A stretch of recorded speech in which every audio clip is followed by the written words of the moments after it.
ಮೈಸೂರಿನ ಇನ್ಫೋಸಿಸ್ ಕ್ಯಾಂಪಸ್ ನಲ್ಲಿ ಚಿರತೆ ಪ್ರತ್ಯಕ್ಷವಾಗಿದೆ. ಇವತ್ತು ಬೆಳಗ್ಗೆ ಮತ್ತೆ ಚಿರತೆ ಕಾಣಿಸಿಕೊಂಡಿದೆ. ಇನ್ಫೋಸಿಸ್ ಸಿಬ್ಬಂದಿಗೆ ವರ್ಕ್ ಫ್ರಮ್ ಹೋಮ್ ಅನ್ನ ನೀಡಲಾಗಿದೆ. ಸಹಜವಾಗಿ ಮತ್ತೆ ಆತಂಕದ ವಾತಾವರಣ ಇನ್ಫೋಸಿಸ್ ಕ್ಯಾಂಪಸ್ ನಲ್ಲಿ ನಿರ್ಮಾಣವಾಗಿದೆ. ಚಿರತೆ ಪ್ರತ್ಯಕ್ಷವಾಗಿರೋದ್ರಿಂದ ಇವತ್ತು ಬೆಳಗ್ಗೆ ಮತ್ತೆ ಚಿರತೆ ಕಾಣಿಸಿಕೊಂಡಿದೆ. ಇನ್ಫೋಸಿಸ್ ಸಿಬ್ಬಂದಿಗೆ ವರ್ಕ್ ಫ್ರಮ್ ಹೋಮ್ ಅನ್ನ ನೀಡಲಾಗಿದೆ. ಚಿರತೆ ಚಲನವಲನದ ಬಗ್ಗೆ ಅರಣ್ಯ ಇಲಾಖೆ ಸಿಬ್ಬಂದಿ ಹದ್ದಿನ ಕಣ್ಣನ್ನ ಇಟ್ಟಿದ್ದಾರೆ. ಸಿಬ್ಬಂದಿಯನ್ನ ಕ್ಯಾಂಪಸ್ ಒಳಗಡೆ ಬಿಡೋದೇ ಇರೋದಕ್ಕೆ ಸೂಚನೆಯನ್ನ ನೀಡಲಾಗಿದೆ. ಚಿರತೆ ಸೆರೆ ಹಿಡಿಯೋದಕ್ಕೆ ಅರಣ್ಯ ಇಲಾಖೆ ಸರ್ಕಸ್ ಅನ್ನ ಮಾಡ್ತಾ ಇದೆ.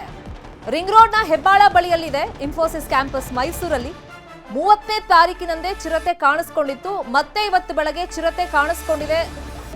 ಮತ್ತೆ ಆತಂಕಕ್ಕೆ ಕಾರಣವಾಗಿದೆ. ಆ ಭಾಗದಲ್ಲಿ ಚಿರತೆ ಪ್ರತ್ಯಕ್ಷವಾಗಿರೋದು. ಸಿಬ್ಬಂದಿಗೆ ಯಾವುದೇ ಕಾರಣಕ್ಕೂ ಕ್ಯಾಂಪಸ್ನ ಒಳಗೆ ಬಿಡಬಾರದು ಅಂತ ಮೊದಲೇ ಸೂಚನೆಯನ್ನ ಕೊಟ್ಟಿದ್ದಾರೆ. ಹಾಗಾಗಿ ವರ್ಕ್ ಫ್ರಮ್ ಹೋಮ್ ಅನ್ನ ಇನ್ಫೋಸಿಸ್ ಸಿಬ್ಬಂದಿಗೆ ಮೈಸೂರು ಭಾಗದಲ್ಲಿ ನೀಡಲಾಗಿದೆ.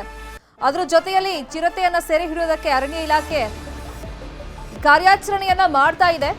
ಸದ್ಯಕ್ಕೆ ಚಿರತೆ ಚಲನವಲನದ ಬಗ್ಗೆ ಹದ್ದಿನ ಕಣ್ಣನ್ನ ಇಡಲಾಗಿದೆ. ಮತ್ತು ಸಿಬ್ಬಂದಿಯನ್ನ ಒಳಗಡೆ ಬಿಡಬೇಡಿ ಕ್ಯಾಂಪಸ್ ಒಳಗೆ ಅಂತಾನೂ ಕೂಡ ಸೂಚನೆಯನ್ನ ನೀಡಲಾಗಿದೆ. ಈಗ ಹೇಗಾದ್ರೂ ಮಾಡಿ ಚಿರತೆ ಸೆರೆ ಹಿಡಿಬೇಕು ಅಂತ ಹೇಳಿ ಅರಣ್ಯ ಇಲಾಖೆ ಸರ್ಕಸ್ ಅನ್ನ ಮಾಡ್ತಾ ಇದೆ. ರಿಪೀಟೆಡ್ಲಿ ಕಾಣಿಸ್ಕೊಳ್ತಿದೆ. 30ನೇ ತಾರೀಕು ಕಾಣಿಸ್ಕೊಂಡಿತ್ತು. ಈಗ ಮತ್ತೆ ಇವತ್ತು ಬೆಳಗ್ಗೆ ಇನ್ಫೋಸಿಸ್ ಕ್ಯಾಂಪಸ್ ನಲ್ಲಿ ಚಿರತೆ ಕಾಣಿಸ್ಕೊಂಡಿದೆ. ಹಾಗಾಗಿ ಯಾವುದೇ ಕ್ಷಣದಲ್ಲಾದ್ರೂ ಅದು ಮತ್ತೆ ಬರಬಹುದು ಅನ್ನೋ ಆತಂಕ ಇರೋದ್ರಿಂದ ಸಿಬ್ಬಂದಿಯನ್ನ ಕ್ಯಾಂಪಸ್ ಒಳಗಡೆ ಬಿಡಬೇಡಿ ಅಂತ ಸೂಚನೆಯನ್ನ ಕೊಟ್ಟು ವರ್ಕ್ ಫ್ರಮ್ ಹೋಮ್ಗೆ ಈಗ ಸೂಚನೆಯನ್ನ ನೀಡಲಾಗಿದೆ ಸಿಬ್ಬಂದಿಗೆ. ಇನ್ನೊಂದು ಕಡೆ ಈಗ ಅರಣ್ಯ ಇಲಾಖೆ ಸಿಬ್ಬಂದಿ ಕಾರ್ಯಾಚರಣೆಯನ್ನ ಮಾಡ್ತಾ ಇದ್ದಾರೆ. ಹದ್ದಿನ ಕಣ್ಣನ್ನ ಇಟ್ಟಿದ್ದಾರೆ. ಚಲನವಲನದ ಬಗ್ಗೆ ಫಸ್ಟ್ ಗಮನ ಹರಿಸ್ತಾ ಇದ್ದಾರೆ. ಇದೇ ವಿಚಾರವಾಗಿ ಇನ್ನಷ್ಟು ಡೀಟೇಲ್ ಆಗಿ ಇನ್ಫಾರ್ಮೇಶನ್ ಕೊಡ್ತಾ ಹೋಗೋದಕ್ಕೆ ನೇರ ಸಂಪರ್ಕದಲ್ಲಿ ಕನೆಕ್ಟ್ ಆಗಿದ್ದಾರೆ ನಮ್ಮ ಮೈಸೂರು ಪ್ರತಿನಿಧಿ ಆನಂದ್. ಈಗ 2ನೇ ಸಲ ಚಿರತೆ ಕಾಣಿಸ್ಕೊಂಡಿರೋದು ಇನ್ಫೋಸಿಸ್ ಕ್ಯಾಂಪಸ್ ನಲ್ಲಿ. ಯಾವ ತರದ ಆತಂಕ ಇದೆ? ಈಗ ಮೊದಲೇ ವರ್ಕ್ ಫ್ರಮ್ ಹೋಮ್ ಕೊಟ್ಟಿದ್ರ ಇವತ್ತು ಮೊದಲ ದಿನ ಅಂತ ಹೇಳಿ, ಹೊಸ ವರ್ಷದ ಮೊದಲನೇ ದಿನ ಅಂತ, ಅಥವಾ ಈ ಚಿರತೆ ಬಂದಿರೋದ್ರಿಂದ ವರ್ಕ್ ಫ್ರಮ್ ಹೋಮ್ ಕೊಟ್ಟಿದಾರ? ಶರ್ಮಿತಾ, ಏನು ನಿನ್ನೆ ಕಾಣಿಸಿಕೊಂಡಿರುವಂತದ್ದು ಈ ಚಿರತೆ ಅಂತ ಹೇಳಿದ್ರೆ ಹೊಸ ವರ್ಷದ ಮೊದಲ ದಿನವೂ ಕೂಡ ಇನ್ಫೋಸಿಸ್ ವರ್ಕರ್ಸ್ ಗಳಿಗೆ ವರ್ಕ್ ಫ್ರಮ್ ಹೋಮ್ ನೀಡಿರುವಂತದ್ದು. ನಿನ್ನೆ ಬೆಳಿಗ್ಗೆ ಸುಮಾರಿಗೆ ಕಾಣಿಸಿಕೊಂಡಿರುವಂತ ಈ ಚಿರತೆ ಇನ್ಫೋಸಿಸ್ ಕ್ಯಾಂಪಸ್ ಒಳಗಡೆ ಸಹ ಓಡಾಡ್ತಾ ಇರುವಂತದ್ದು. ಈ ಹಿನ್ನೆಲೆಯಲ್ಲಿ ಸ್ಥಳದಲ್ಲಿ ಅರಣ್ಯ ಇಲಾಖೆ ಸಿಬ್ಬಂದಿಗಳು ಸಹ ಮೊಕ್ಕ ಮೂಡಿ ಡ್ರೋನ್ ಮೂಲಕ ಚಿರತೆಯ ಚಲನವಲನಗಳನ್ನ ಗಮನಿಸ್ತಾ ಇರುವಂತದ್ದು.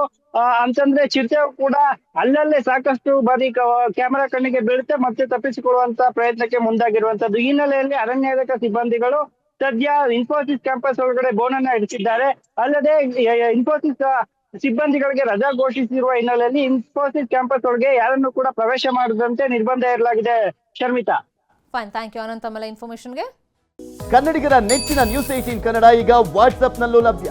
ಕರ್ನಾಟಕ, ದೇಶ ವಿದೇಶಗಳ 360 ಡಿಗ್ರಿ ಸುದ್ದಿಯ ವಿವರಗಳನ್ನ ನಿಮ್ಮ ಕೈ ಬೆರಳುಗಳಲ್ಲೇ ಪಡಿಲಿಕ್ಕೆ ಈ QR ಕೋಡ್ ಅನ್ನ ಸ್ಕ್ಯಾನ್ ಮಾಡಿ ನಮ್ಮ ಚಾನಲ್ ಫಾಲೋ ಮಾಡಿ, ನೋಟಿಫಿಕೇಶನ್ ಆನ್ ಮಾಡಿ.